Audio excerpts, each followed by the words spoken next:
I even do this thing with my fiance every once in a while when I want to make her laugh or something.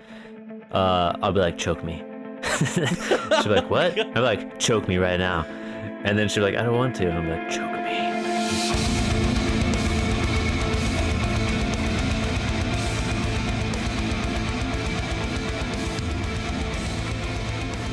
What's up, you Funko Pops of the internet? Why Funko Pops? I don't know. I literally just decided that in this moment. Mark with Cardivox Academy here.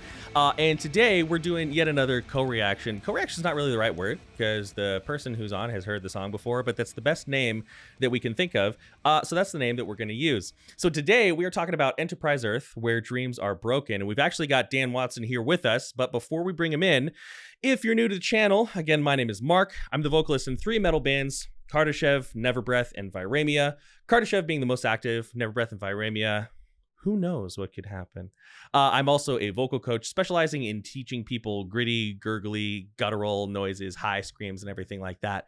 And what we do is we take the reaction format, we break it down, we talk vocals, and we have a good time. So if you enjoy the content, if you learn something new, feel free to let us know in the comments below. Like, share, subscribe, all that stuff that if I don't say, my business partner Alex will throttle me. So I said that. Oh, and we do have a Patreon if you really enjoy the content. We're currently we've got a couple goals we're working on, getting some new videos out. So if you want to hang out in the Discord server, chat, vote on a video every month, get the chance to win lessons with me, check out the Patreon. But above all, it's just cool to have you watching the video. Now, let's go ahead and do a very abrupt YouTube cut and pull in our guest in the video. Boom, appearing out of nowhere. Dan Watson, what's up, dude? How you feeling, man? Where am I? Oh, you're here. I summoned you from the aether. You're stuck. Okay. Like a genie. What is throttle? What does throttle entail? It's just like getting beat up. You know, if I don't say all the things on the intro checklist, my business partner will fly over from the UK and he'll just kick down the door. He'll be like, "You what, mate?" And then I'm just like, "I'm sorry, I didn't say the things I'm supposed to." Yeah, he rules. He rules with an iron fist. But yeah, excited to have you on, man. Excited to talk about the song and talk vocals. And well, I'm excited to be here. I haven't said this yet, but I enjoy Kardashev. Do you really? Yeah. Well, good, man. I'm glad you do. I like the mustache pulls and the soft sings, bro. I love it. Hell yeah, dude. Well, I appreciate that. I feel like most of the time, most people don't know that that's what I do. So almost every video, every once in a while, we get people in the comments and they're like, "Oh yeah, I think I know that band." So that's cool, man. That means a lot. Maybe I'll let you take a sneak peek at some new songs from our album that's coming out frickin' someday. But anyways, we're here to talk about Enterprise Earth. So I recently did a reaction to another one of your videos. It's not pulled up yet, but I'm very excited for this one because people are telling me that there's like a lot of cleans going on, and with my job, I never listen to music for fun anymore because I have to save everything. So it's a bummer, but it's also keeps me from getting burned out. So tell me a little bit about this song. What can I expect? What's the content? Whatever you want to fill me in on. Hell yeah. Well, we have a new album coming out January 14th, something like that. January something. Look it up, enterpriseearthband.com or something, because I don't even know the facts.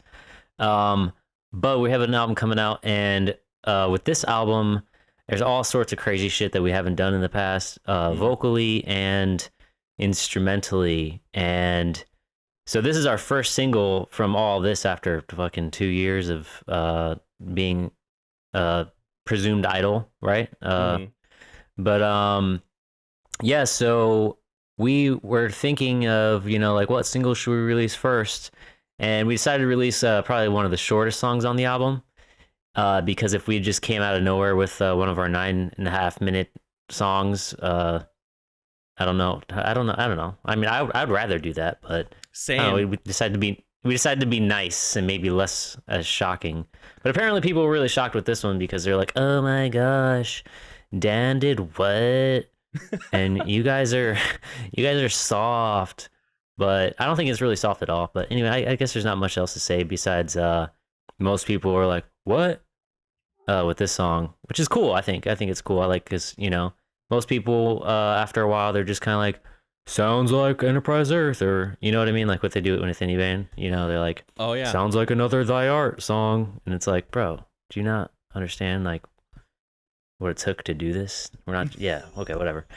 I guess I'm rambling now. So yo, listen, I'm usually the one doing the rambling on these videos, so you're welcome to ramble. But I know what you mean. You committed you committed the cardinal sin, which is doing anything. Because if you do the same thing, people get mad at you. If you change it up, people get mad at you. So you might as well just do what you want, man. Yeah, and I think that's where we went. I mean, we kind of did that with Luciferus, except for we kind of held back a little bit. But I think this one we felt more comfortable, and it just kind of naturally came out really different.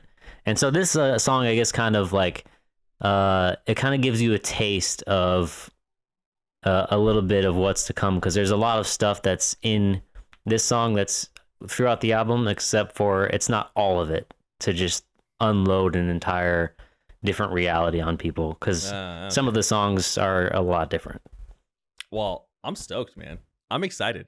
Well, I guess with that, let's go ahead. Let's check it out. Let's listen to Enterprise Earth, Where Dreams Are Broken. Here we go.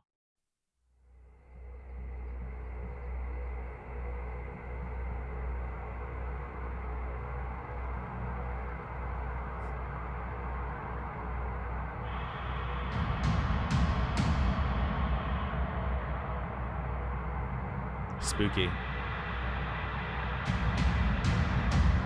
So edgy.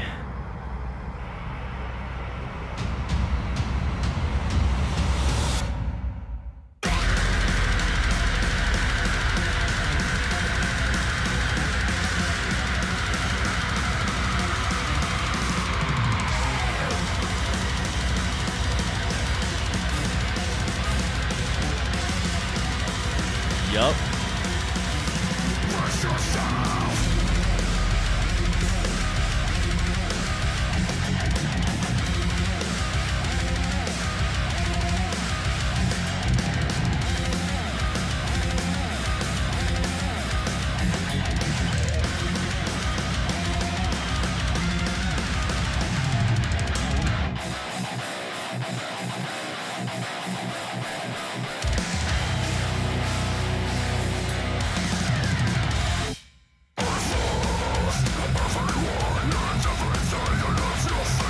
Yo.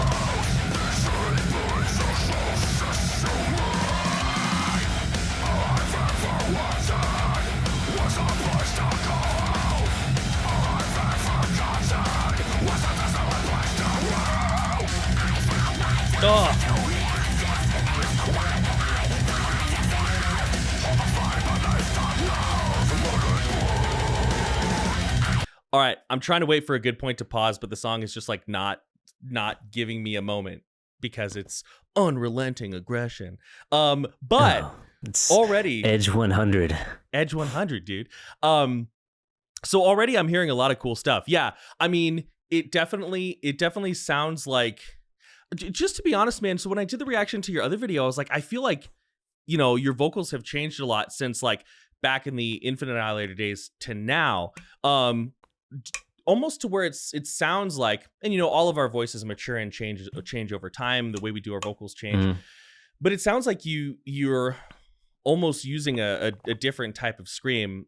How do you feel like your vocals have changed, or do you feel kind of like you're just doing the same thing but maybe a little bit more seasoned? Yeah. It is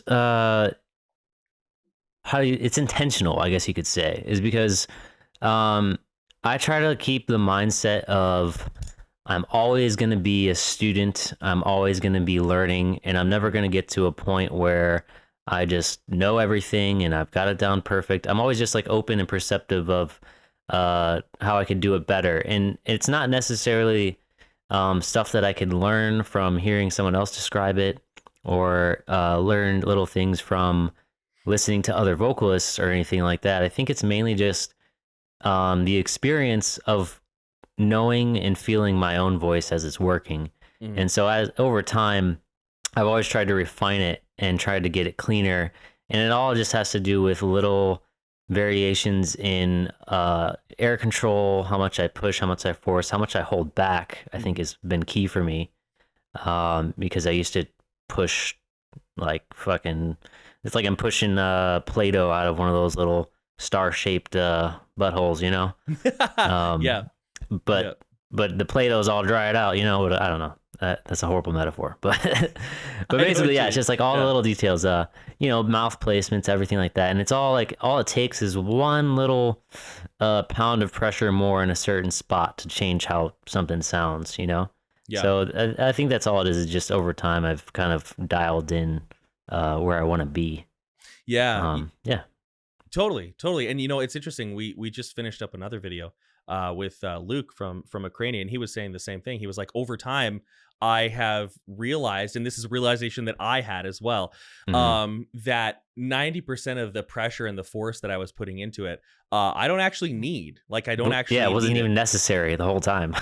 Yeah, you can create these sounds a lot more relaxed and a lot more open than a lot of people. And that's what I found too, is that it actually sounds, because I've always wanted to go for that cleaner, more distorty, less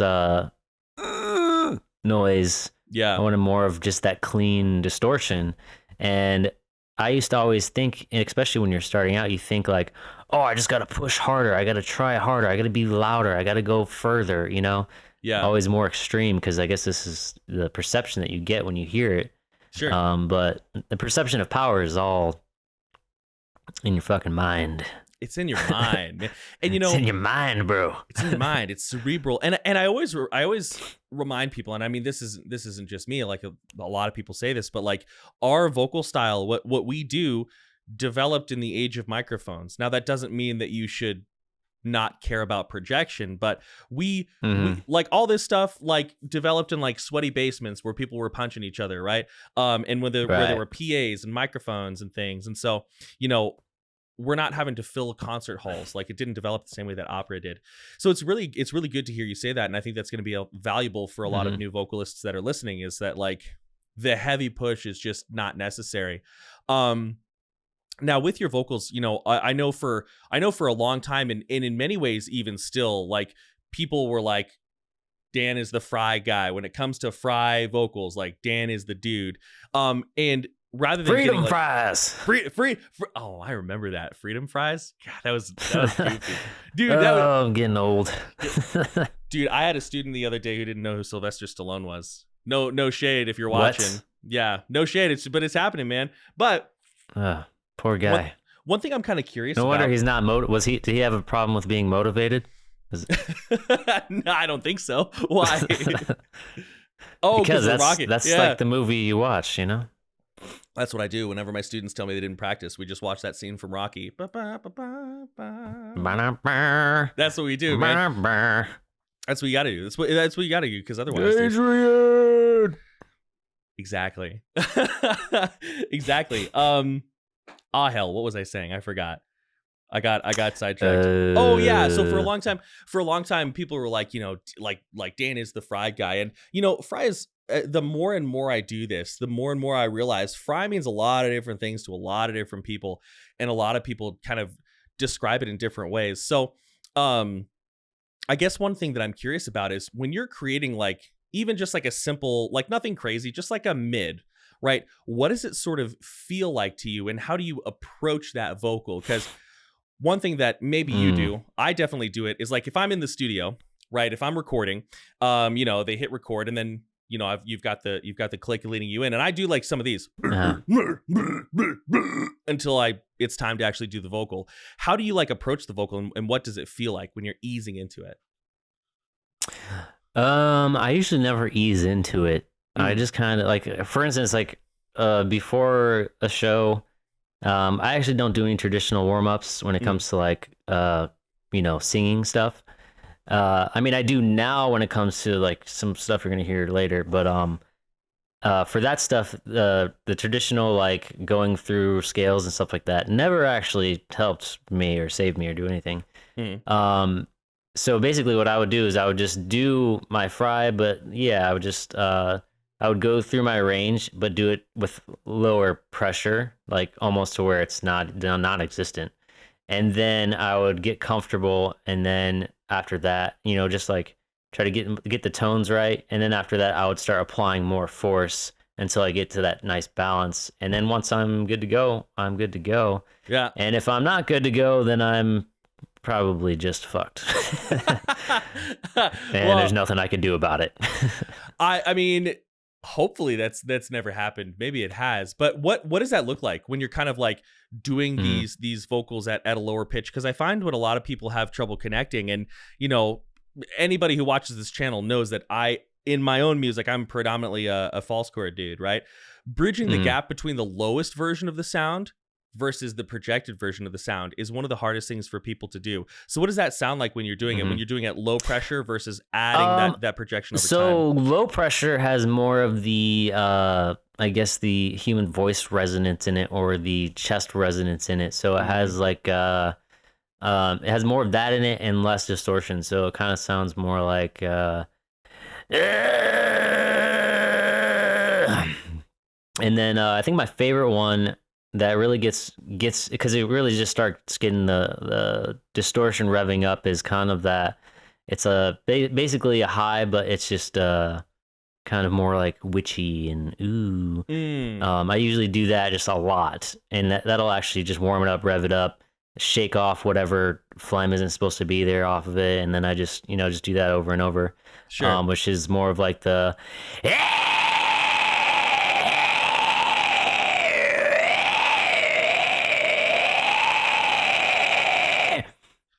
Because that's the highs and that kind of sound take a lot less. Because I can do jumping jacks and somersaults while doing that. You know what I mean? So it's really easy.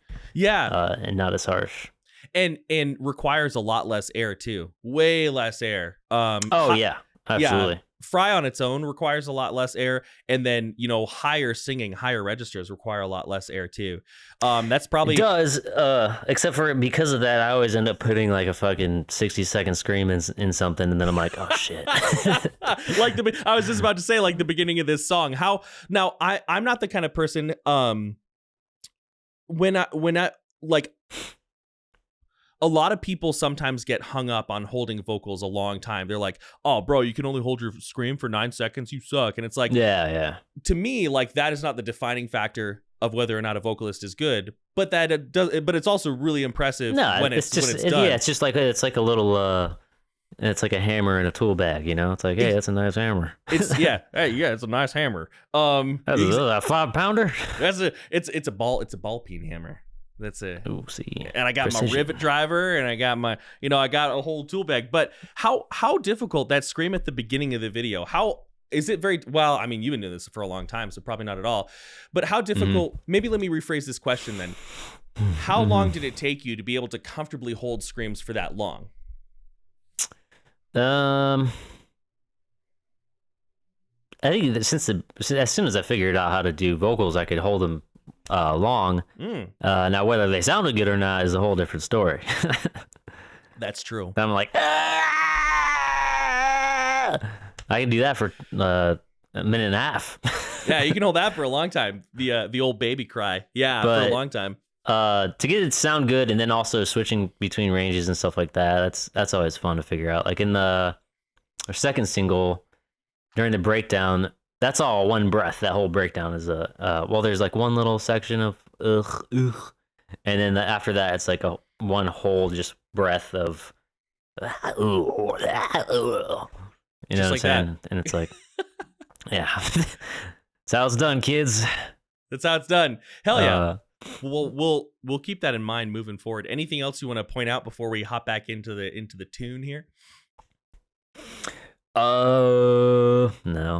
No? All right, cool. I'm going to go back probably like, I'm going to go back like maybe, let's go back 30 seconds. No, let's just restart it. Just run it from the beginning, from the top to the bottom. We could? No, I'm just kidding. Oh my goodness. No, I haven't I'm thought just about kidding. that song in a while. Dude, it's my channel and you're here. We can do whatever the heck we want, man. Yeah. All right, let's do 30 seconds. That looks good. Here we go.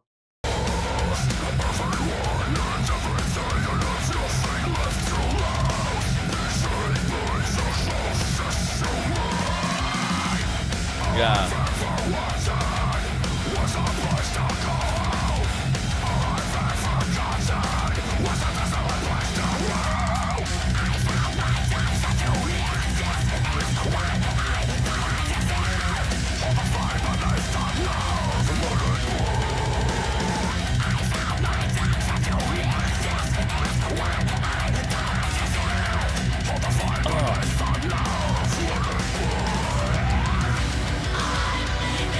Oh.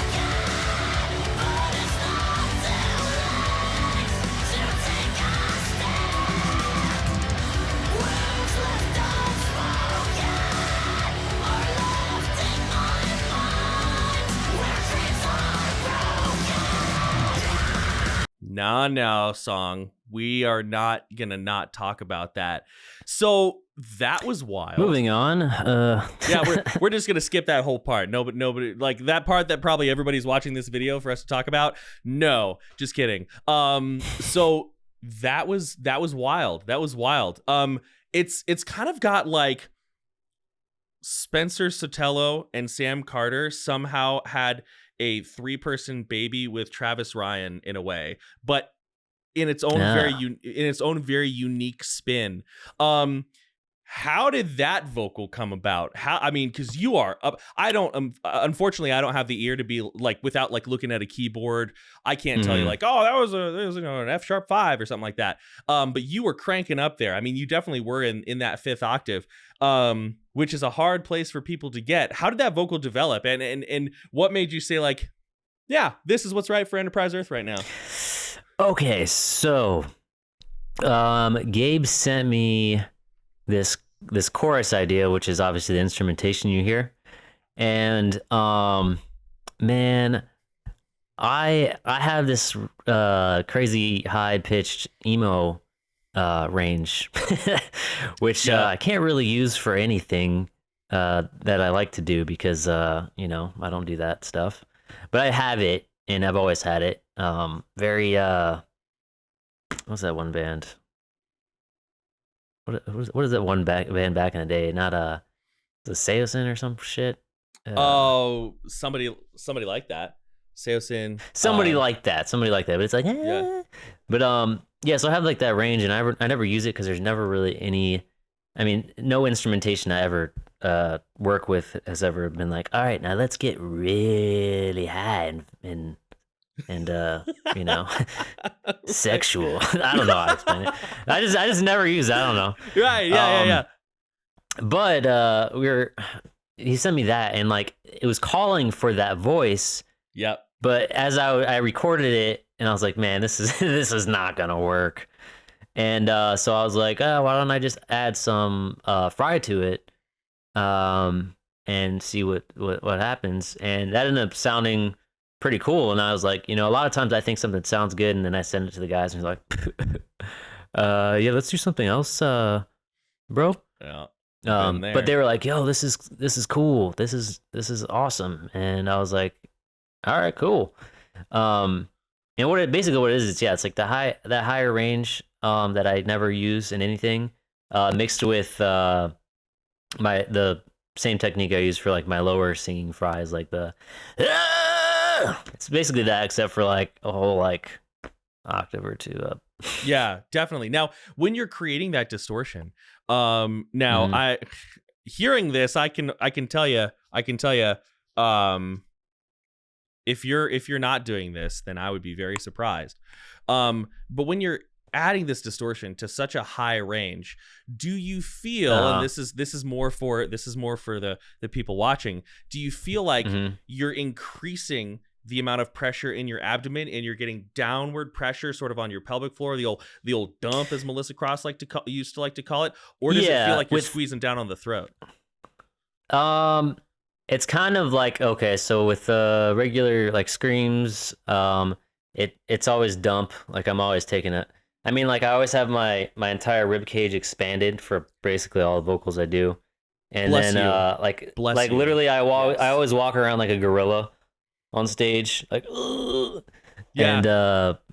and literally this whole time I'm just like keep my and then like in between breaths I'm like I just top off that full tank all the time, just that right there, folks. That's how you do it. So with with the screams, it feels more of like I'm pinching off a turd right here, and with that voice in the high pitched singing, it feels like the turd pinching kind of moves up more, like right on the collarbone area right here in this little. So you've got a little bit of pressure pushing down, probably in the sternum area. Yeah, and interesting. so I try not to focus as much on the distortion as I do on the actual clean part, and I kind of let the distortion creep into it, if that makes any sense. Yeah. As opposed to doing the distortion and then trying to make it pitch. Mm-hmm. That's the right way to go about it. Starting with a comfortable. If we're gonna add clean tone to distortion, whether or not we're doing something super high like this, or like, you know, old school like Travis Ryan, like almost like Cookie Monster sounds, right? Which I absolutely adore. Clean voice, then distortion is generally the way to go. And I cannot tell you, I mean, I'm sure you saw it, but I cannot tell you how happy I am that you talked about rib expansion, because nobody talks about rib expansion. They all talk about pushing your stomach out like you're pregnant, and like, yeah, abdominal expansion. Oh yeah, I can't ever focus on my stomach, because I've heard from endless vocal teachers like, oh, push from your stomach, it's all in your stomach, but it's like that never works for me. I mean, for me, it's always like, you know, here's my rib cage. It's always like as much as it can go. It's like filling up a balloon until it's just like the balloon expands, and it's always my chest. It's like extra. It just gives me that extra air and the extra control, because as I squeeze my rib cage together, it kind of gives me more control over what I'm doing. Yeah, but not over my body while I'm doing it. So I kind of look funny, like walking around like. You know. Yeah, like I think the gorilla was a good analogy. Yeah. And you know, that's the thing. Like, you know, I don't want to stand here and say like it's not important to expand your abdominal muscles. Like, it is, right? But essentially the ribs, so your diaphragm, quick little anatomy, you probably already know this, but for anybody watching, diaphragm most directly connects via connective tissue called the pleura to the base of the ribs and also the back of the spine, I believe. So while expanding our abdominal cavity is going to draw the diaphragm down, because of course it's like a balloon, right? You pull on the side of the balloon, it's going to pull the top of the balloon down. Opening up those ribs, that's going to suck that diaphragm down nice and flat. And then when you expand, I think what it is when teachers teach about the belly, I think that's the most effective at getting the client or the student to achieve diaphragm usage. Yeah. And for me, it's all about like the mental mind. I think that's what works, I guess, more effectively at getting the most students to be able to do it.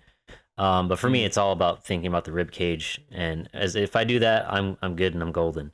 Yeah, and I think it also helps. Like if ever I hear anybody like talking purely about belly breathing, I'm not that person who's like, actually, because, you know, kind of what you're alluding to, like if it gets you to breathe downward, then cool, right? Then cool. It was just such a delight to hear you mentioning the ribs, because very few people talk about that. Did you know Marilyn Manson didn't remove his ribs?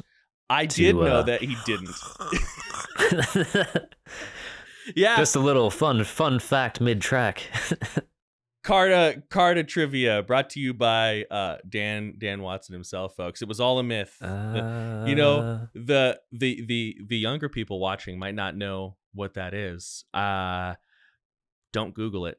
Anyway, let's Reddit it.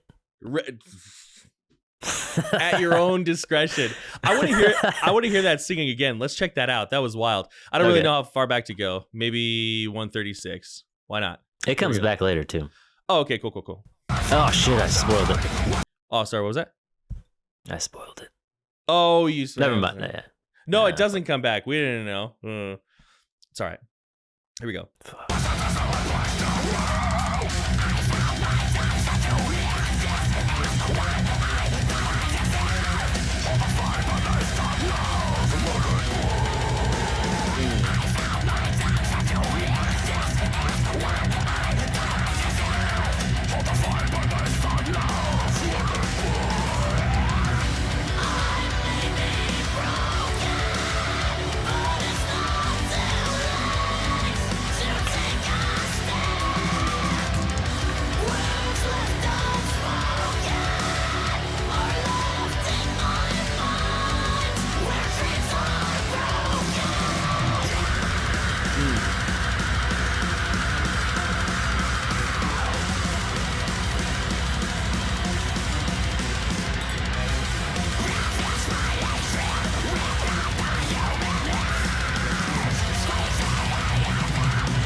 And that's where we'll pause it to ask some questions. I always get a little heat when I pause right at the breakdown. So I always do it. So I always do it. Just to be a troll.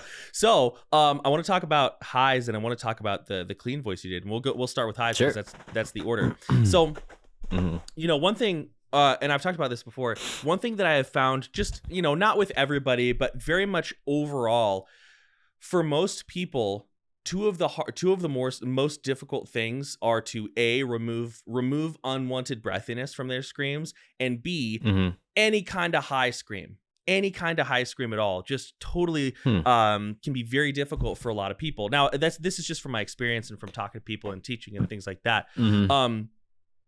But for you, obviously, your highs are very, very open, very released, very clean, as far as like, well, obviously they're not clean because you're screaming, but clean in the sense that there's no occlusion or unnecessary restriction.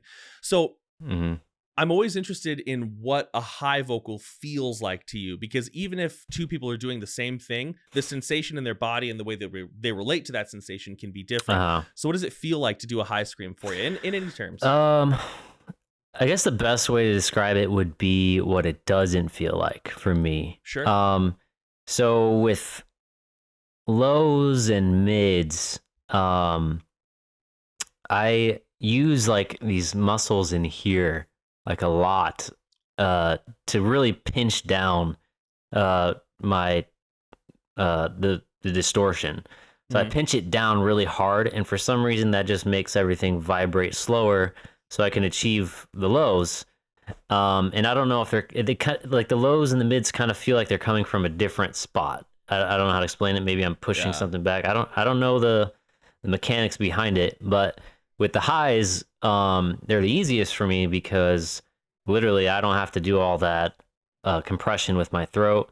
All I have to worry about is my diaphragm, and literally it's just all throat. It's just like, it feels like a little tiny pinch. I'm just like pinching down a little bit, like So this one's like a dehydrated one, and it's just like the lows. And then when it comes to the highs, it's like a nice fibrous vegan just a little pinch, just a nice little.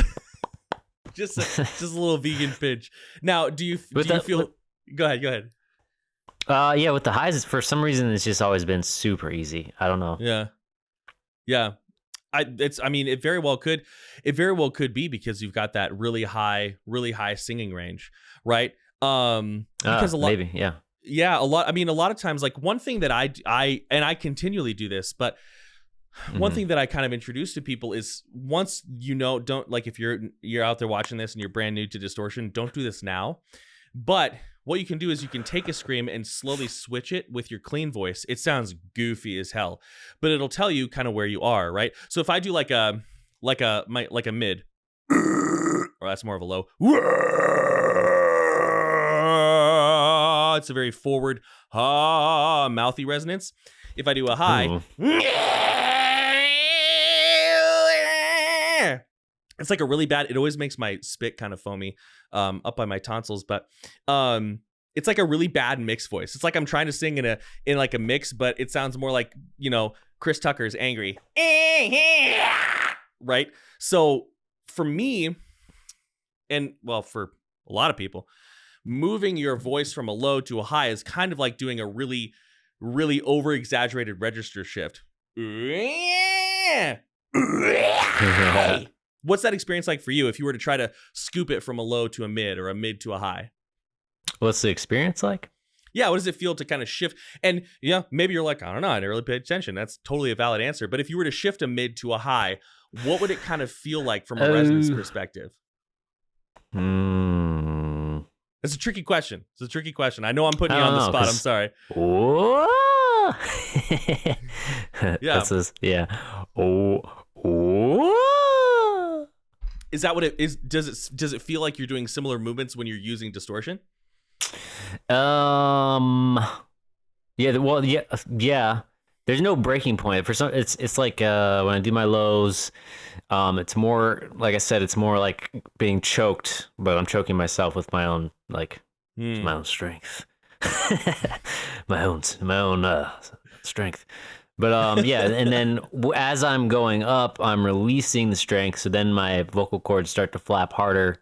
And I feel it flapping, and then like I kind of just release almost all tension in my throat, like my muscle tension, and then as Sure. I'm doing that, I'm just barely pinching it.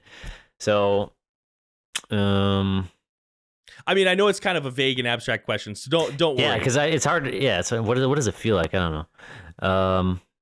For instance, when I'm there's one thing that so when I'm doing like these I don't know what kids call them these days. They always make up freaking names for vocal things when they're just fucking vocals. They're like, that's the fucking the demon slayer or something. I don't know. But when I'm doing like they're like gutturals, but they're like more higher pitched. It's exactly the same as my highs, except for I'm just changing my mouth position. Mm-hmm. And so, but I'm using the same mouth position as my lows.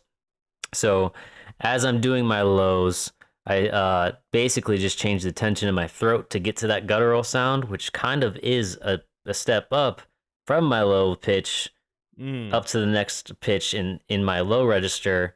And then as I'm doing that, it just kind of flows into mids, and it's just kind of seamless. I don't know how to explain it, but it's like no.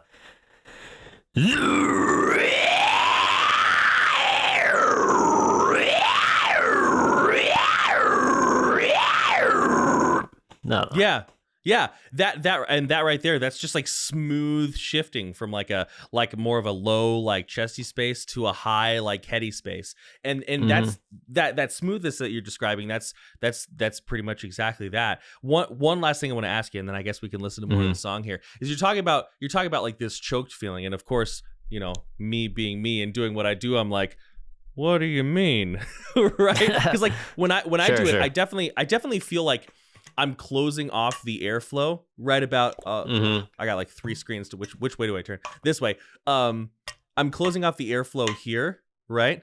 But I don't necessarily feel like my airway is stopping. So for me it's not necessarily as choked, it's more like narrowed, right? And that's that arytenoidal space sort of coming in. Is that more what it feels like? Just like is it like it feels like clamping? it feels like it's being narrowed except for like flexing. Like, okay, yes, like yeah, just like standing strong. You know what I mean? Exactly. Yeah. Okay. That resonates then, because when you were saying choked, I was like, oh, I hope you're not actually feeling choked. I can. No, but I always end up making the faces like. I even do this thing with my fiance every once in a while when I want to make her laugh or something. I'll be like, choke me. She'll be like, what? I'm like, choke me right now. And then she'll be like, I don't want to. And I'm like, choke me. And then she'll choke me, and I'll just go, you're not choking me. You're not choking me at all. So she'll squeeze harder, and I'll be like, see, I got a buff neck. You know what I'm saying? I got a buff from all the years. all the years of choking myself. You can't do anything. Well, exactly. You heard it here, folks. If you want to make your fiance laugh and deepen your relationship, that's how you do it. If you want to kill me, don't choke me. Because it ain't gonna work. Exactly. You won't be able to do it. All right, let's keep going here. Let's keep going. I'll go. Actually, you know what? I'll make it easier on our editor. I'll just pick it up for my work. No, because we had that breakdown. I can't do that. Let's go 55. 55 is nice. 55. I can count all the way to 55. That's a throwback. Here we go.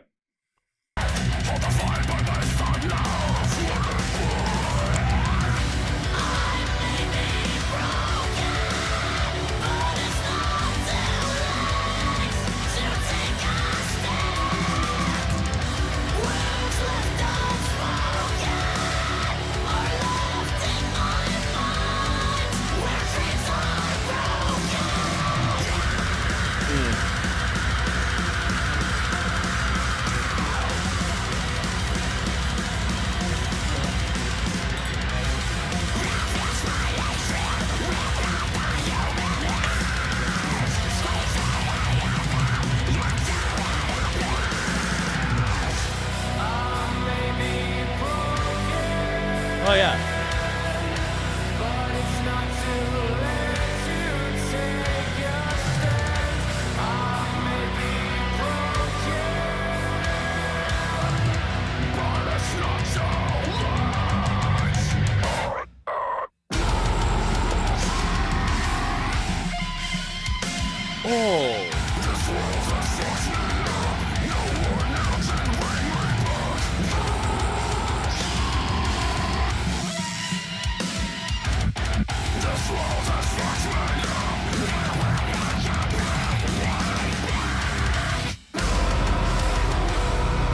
Yo, what on earth? Like, okay, we're gonna talk. I forgot what I wanted to talk about that clean vocal section, and we still will. But I like, in a way, I want to talk about the guitars real quick. And I don't know anything about guitars, but it's yeah, like I obviously, you know, we're all getting older. We've all listened to a lot of music. It's very rare that I hear an instrument doing something I've never heard before, right? Usually compositionally things are different, but it's like, oh yeah, I've heard an arpeggio, but like I get it. But like that was wild. Was like, just because I'm curious, do you have any insight on that? It's okay if you don't. No, I'm the same way. Sometimes I just do vocals, bro. Dude, I'm the same way. Sometimes people ask me about. No, like, I know thing. that. Yeah. So we did a tour with Brand of Sacrifice. Oh, okay. I'm sorry. Anyway, one of my favorite bands out right now, because I tend to I'm biased towards really cool, nice, good human beings. And Brand of Sacrifice is the epitome of that. Usually most Canadian bands are. Same with like Angel Maker. But we did a tour with Brand of Sacrifice, and they did a whole bunch of like pitch shifty stuff with their pitch shifter tools and stuff like that. And I know Gabe was like really influenced by their shit. He was like, hell yeah. He was like, that's super sick. So he wanted to like do his own version of using that kind of tool. Sure. And so I think it popped up right there where he did some his own thing, but it was pitch shifted. His I think black magic. Chardonnay. I don't know what some sort of wild effect. Yeah. Well, I loved it. It sounds cool. Tell them we love it. But yeah, so let's talk about the cleans, because I forgot.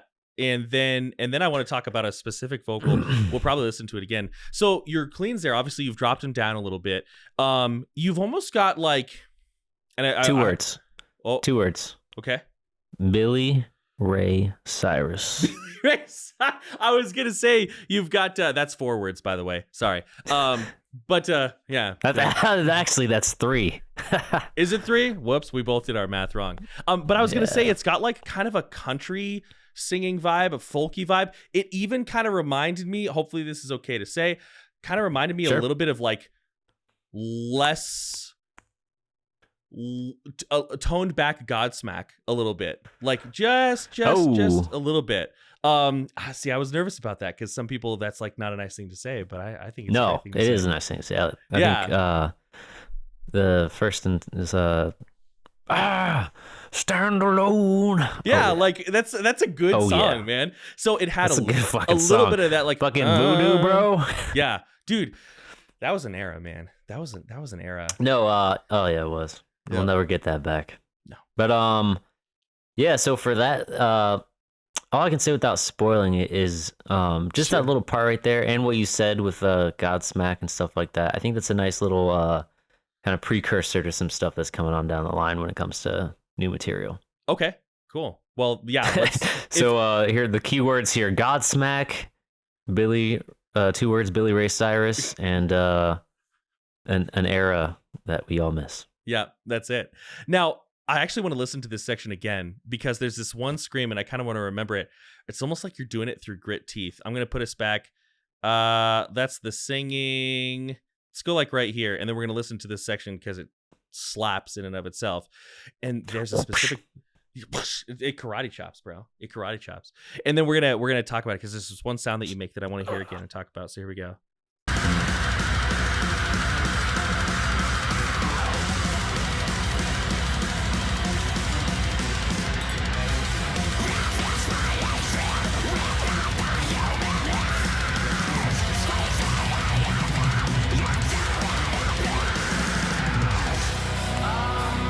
Yeah. Billy Ray. Billy Ray.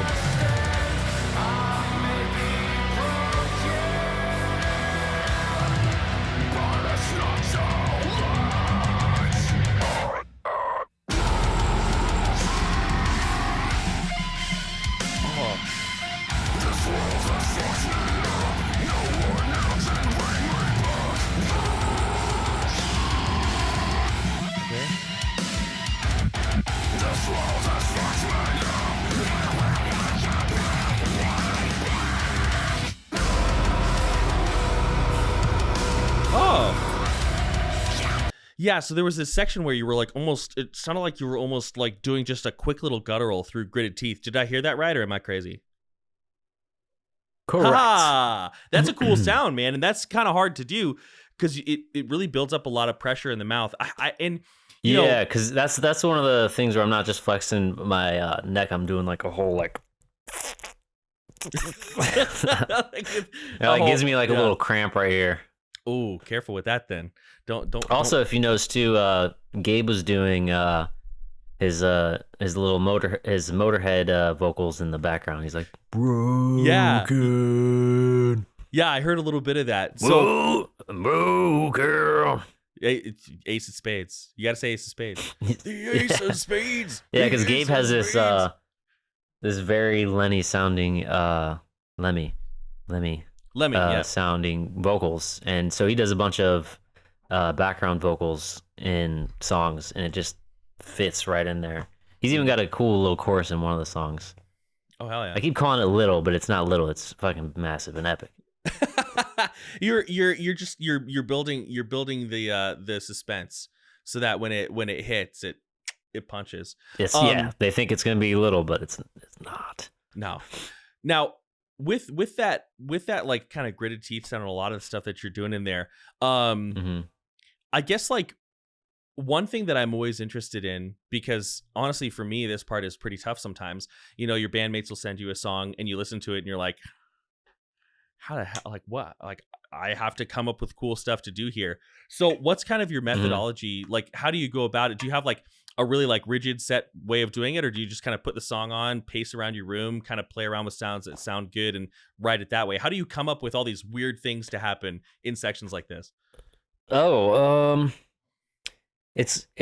I don't know how to explain it. Well, first of all, I usually start like just like where I am now, sitting Indian style on a bed, or sitting like this in a chair. I don't know why. It's just I've always been comfortable that way. Sure. So I get comfortable, and then I just let the track roll. And cool thing about working with Gabe is if I have any flow problems when it comes to like a certain part in a song where I'm like, bro, we gotta figure this out, and he'll be like, well, what's wrong? I'm like, just something's not flowing right to me, and I feel like like for vocals, it's just like hard for me to flow and feel this part because I'm very like intuitive feeler when it comes to like writing songs. And so what happens is like every time like we're about to do an album and I sit down to write to songs, I'm like, okay, so I'm gonna go over it once and then like demo out like what I think, and then I'll go back and refine it and try to refine it and just keep refining it until it's super sick. That's my plan, at least every single time. And then what happens is I just like blast through a song and then I go back to change stuff, and then literally 99% of what I did the first time is what sticks, because I'm just like in this zone of like, interesting. I don't know how to explain it. Just kind of let my intuition roll with it and just do what feels right. And then every once in a while, like Gabe will be like, hey, how about you just like leave this part alone? Because like I also have a tendency to write vocals over every second of the song. So there's no methodology. It's just doing what feels right, and not being afraid to play around with things.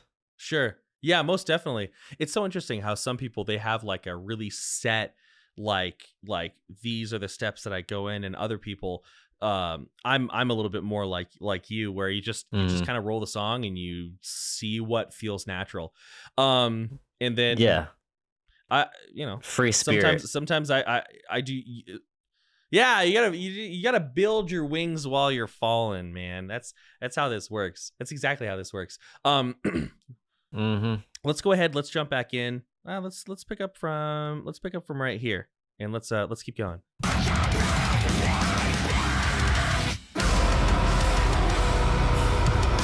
Yeah.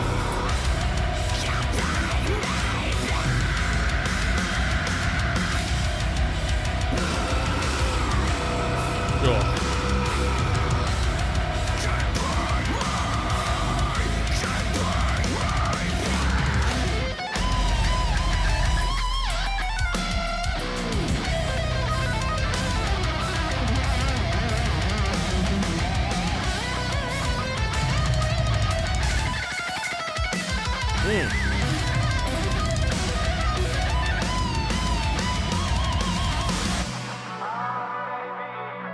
Nice.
Delicious. I was gonna pause it and then I was like, nah.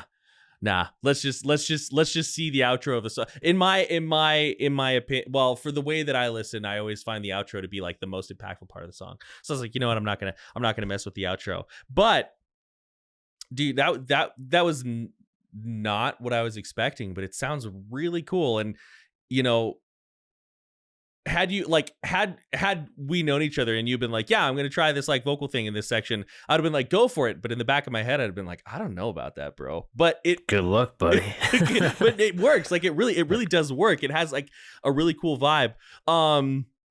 Yeah, the vocal performance here is super athletic, but super controlled, and it sounds clean and connected, and all of those buzzwords that we say, right? But I mean, it does. Like I feel like I can hear you accessing low space, staying predominantly open here, getting that little pinch that we talked about, and projecting one of the most important parts, projecting the distortion out, right, versus holding it back.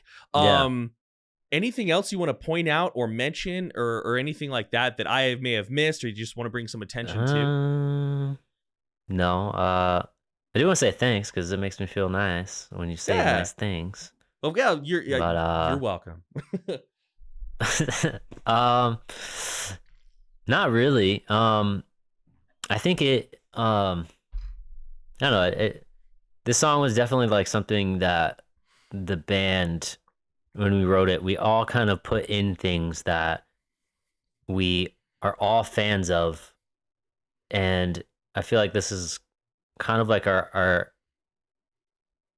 first album where we literally just we weren't afraid, and it wasn't even that we were afraid in the past, but it's more of like we're just very confident with what we're doing, and we just kind of don't give a fuck.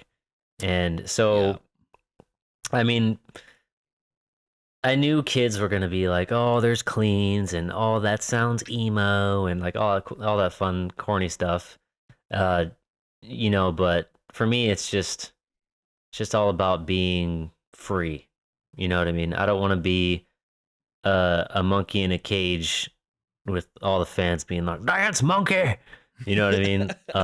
Like for me, it's just, I just want to be free. And like the people that vibe with it and dig it are the people that, you know, it was meant to vibe with. And I guess this song is just like, kind of like the gateway, kind of like how Linkin Park was a gateway for me into more extreme things back in the day. Man. But like this is more of like a gateway into, hey, there's gonna be some weirder shit on the album that is a lot more weird than this. So yeah, I don't know. Next, I gotta stop myself now because I'll just keep going. Yeah, and you know, you don't want to spoil anything, but I definitely feel that, right? Like listening to this and then kind of comparing it to like earlier Enterprise Earth. Yeah, this definitely has like the most eclectic vibe. Like there was like obviously like deathcore and death metal going on, and then we had like sort of, and sometimes I say this and people get bristly, and I don't mean this as bad, but like slightly like poppy choruses, right? A lot of people Right, that's right. like a curse word, and I don't know why. And then we had like two-step. Like I felt like I needed to like put on my battle jacket and like, you know what I mean? We had like some like two-steppy moments too. So that was kind of cool. I never had a battle jacket. I always thought they were cool though. But yeah, excellent song. This makes me even more excited to hear what y'all come up with. You know, well, you've already written it, but kind of the direction that y'all are taking. Anything you wanna plug or mention or let people know about before we go ahead and wrap this up here? The album is coming out in January sometime. Don't quote me, but the 14th or some other date, some close to that. God, management probably hates me. Are there pre-orders up? Can people start pre-ordering it? There are pre-orders. There's all sorts of crazy shit. We have like, there we go. We had our artist. Thank you, brother. Yeah, gotcha. We had our buddy Ben Hoagland design some really cool like tarot cards that go with each song. Sick. And actually, each tarot card goes with the actual like lyrics and vibe and concept of the songs. So those are fun and they're really beautiful. They turned out great. Cool. The album artwork is sick. Actually, the album artwork, I do want to talk about that real quick if you don't mind. Let's talk about it. Let's talk about it. Yeah. So me and Gabe, we were right before coronavirus hit. We were chilling at our drummer's mom's house, and we were watching Dead Snow 2. Never heard of it. Are you familiar with that? Okay, yeah, it's a horrible, but also awesome Nazi zombie movie. And there's this scene where they're in this church and there's like a priest and there's like gore and blood. And in one of the B-roll shots, there was like these stained glasses and there was just like one of like Jesus and his other characters. And like the stained glass was like bleeding out of their eyes. And me and Gabe looked at each other like, and I was like, bro, that's our album artwork, bro. and yeah, so we totally ripped that from Dead Snow 2. But we obviously it's unique, and it also we designed it so it goes with the concept of the album. Cool, awesome, that's cool. And you know, I remember when I first pulled up the new music we were releasing on Spotify. I was like, well, my first thought was like, do I listen to this? Am I allowed to be listening to this? And Alex said no, of course. That's my business partner for anybody wondering. But I remember seeing like the stained glass and being like different vibe, interesting, not your traditional like deathcore feel, and I dig it. So that's cool that there's even more context behind it than that. There's gonna be a little bit, and now I gotta go watch Dead Snow too. So oh yeah, that's great. Yeah. Also, one last thing for the deathcore kids and anything related deathcore. Sure. So the way deathcore works is if you start out deathcore, no one will ever let you not be deathcore for the rest of your life. That's just how it works. Sorry, Job for a Cowboy, you're still deathcore, even though you're absolutely not. Yeah. Same with who else? Whoever the fuck else. Carnifex, you're always gonna be deathcore. Love you guys. So even if our new album doesn't sound very deathcore in a lot of places, and even if our next album is pop punk or something, right, we're still deathcore. Sorry, it's just how it works. And you know, it's also the longer, like any deathcore band out there that lasts over multiple albums. I'm not gonna say any because there's always an exception, but to me it seems so rare for them to stay. Like album 3 or album 4, they're like, we gotta put something new in here. We gotta, Let me tell you something about the deathcore fans. First of all, you can't forsake us just because we tried something different, or we didn't try. We did something different. Can't forsake us. Bring Me the Horizon's still deathcore. And sorry guys, but it's just the way it works. Yo, you're gonna deathcore kids, bro. I love you, and I also fucking hate you at the same time. You're gonna get me so much engagement in my comment section, bro. Like it's like this video is gonna be 50% dislikes, but I'll tell you, it's gonna drive the channel. So let's do it. It's all right. No, you're good. You know, one thing that I've been lucky with is as I've done this, 90% of people are really chill. 90% of people are really chill.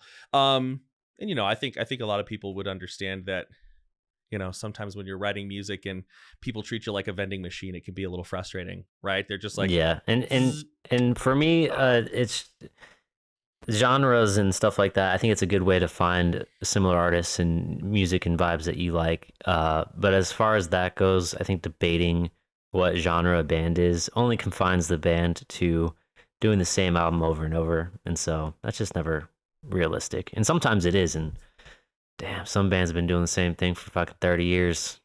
yeah, Still slaying it.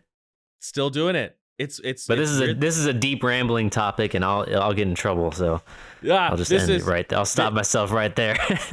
This is a podcast topic. If ever there's a Cardivox podcast, if ever that happens, we'll invite you on, and we'll get all into the weeds about genres and everything and how that goes. But yes, I vibe with what you're saying. So with that, let's go ahead and wrap it up. For all of you who are still here and still love us after that, greatly appreciate your time. Thank you so much for tuning in and watching. Yeah, Dan, thanks for having me, man. I had fun. Oh yeah, this was a great time. And go pre-order the album. And with that, as I always say, many thanks, much love. I'm out.